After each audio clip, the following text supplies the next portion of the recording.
السلام عليكم ورحمة الله تعالى وبركاته. اليوم غادي نقدم لكم كيكة المول العجيب بالبسكوي. كنتمنى الفيديو يعجبكم وننتقلوا للمقادير. بالنسبة للمقادير عندي هنا 2 ديال البيضات،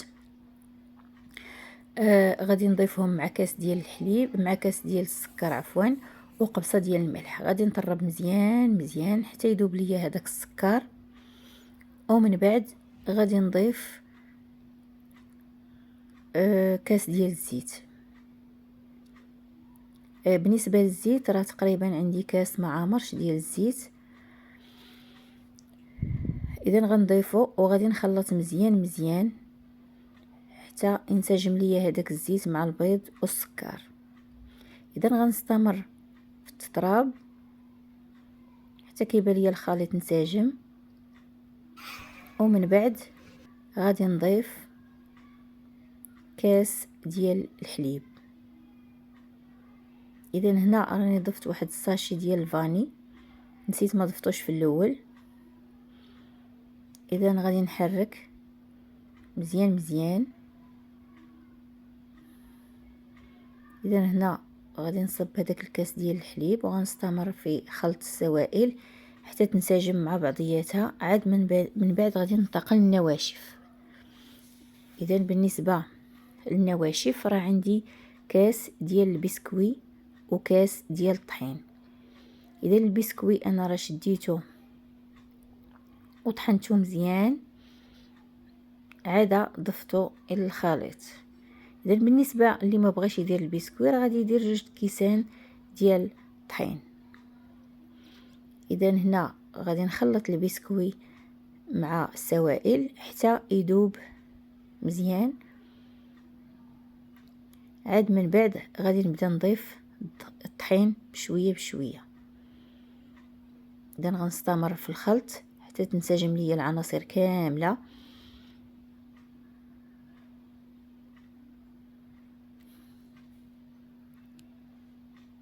ومن بعد غنضيف هذاك الكاس اللي بقى ليا ديال الدقيق. اذا بالنسبه للطحين راه ما كنضيفوش كله، دائما كنضيفو دفعات، وبطبيعه الحال راني كنغربلو قبل ما نضيفو. اذا هنا راه ضفت نص كاس ديال الطحين، غربلته وطربته مع الخليط. عاد من بعد غادي نضيف نص كاس اخر.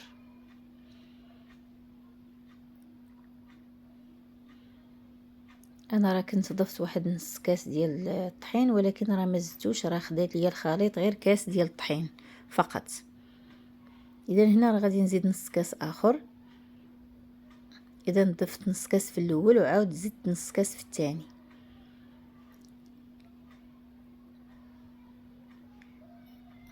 غادي نبقى نخلط حتى نحصل على القوام ديال الكيك اللي معروف.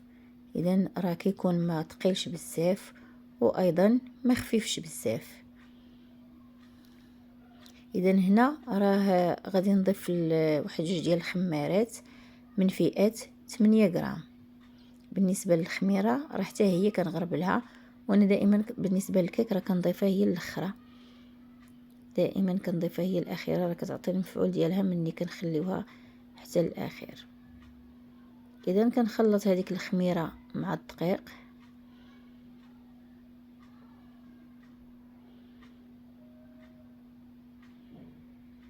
هنا راه الخليط راه بدا صافي كيتقال.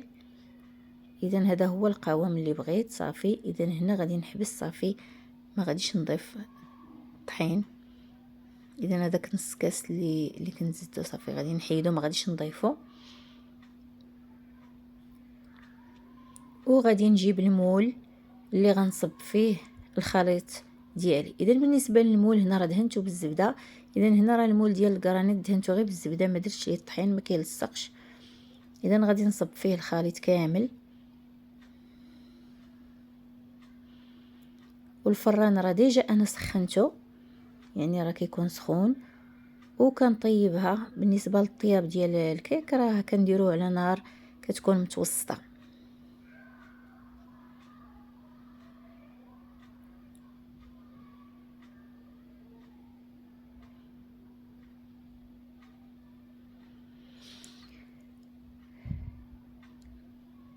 اذا غادي بعد ما كملت، بعد ما صبيت الخليط في المول، غادي نديه مباشرة للفرن يطيب. وعلى ما نطيب الكيكه ديالي غادي نوجد الكريمه اللي غندير فوق منها. بالنسبه للكريمه راه غادي ندير 300 مليلتر ديال الحليب اللي بارد، غادي نضيف ليه 3 ديال المعالق ديال النشا و 3 ديال المعالق ديال السكر، وغادي نضيف ايضا ملعقتان من الكاكاو. اذا غادي نحرك العناصر كلها، نحركها على البارد، لان معروف النشا راه دائما كنستعمل معها الحليب بارد، حتى كنحركها حتى كتذوب مزيان. عاد فاش كنديرها على النار، هنا الكاكاو راني غربلته، عاد فاش ضفته وغادي نحركهم مزيان حتى كينسجموا مع بعضياتهم وكتذوب لينا هذيك النشا في الحليب. عاد كنديرهم فوق النار. اذا ملي كنديهم فوق النار راه كنبقى ايضا كنخلط، اذا راه ما كنبقى مستمره في التحريك، ما كنحيدش يدي على من فوق الكريمه حتى كتعقد.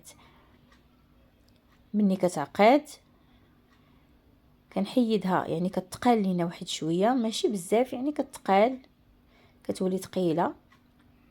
من بعد كنضيف ليها واحد الكاس ديال دانيت، اذا دانيت ديال الشوكولا. دانيت راه كاين الصغير وكاين الكبير، انا راه ضفت هنا كاس كبير اللي كيعطيها واحد لوغو، كيعطي واحد لوغو زوين الكريمه. ممكن ايضا تضيفوا واحد القطع ديال الشوكولاته تذوبوها مني كتكون الكريمه باقا سخونه، حتى هي كتضيف ليها واحد المذاق اللي رائع. كنخلط هذاك دانيت مع الكريمه حتى كينسجموا مزيان. عاد من بعد كنشد الكريمه وكنصبها فوق من الحلوه اللي خرجتها من الفرن. اذا بالنسبه للحلوه ها هي خرجتها من الفرن وصبيت فوق منها هذيك الكريمه.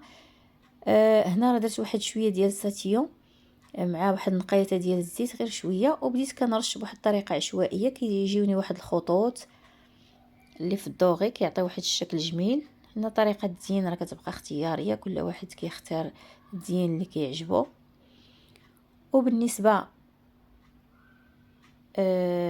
للجناب، هنا انا راني درت الفويتين دورته من الجناب. اذا الكيكه ديالنا هي هذه بعد ما وجدات. كنتمنى انها تعجبكم وتجربوها، والى فيديو قادم ان شاء الله.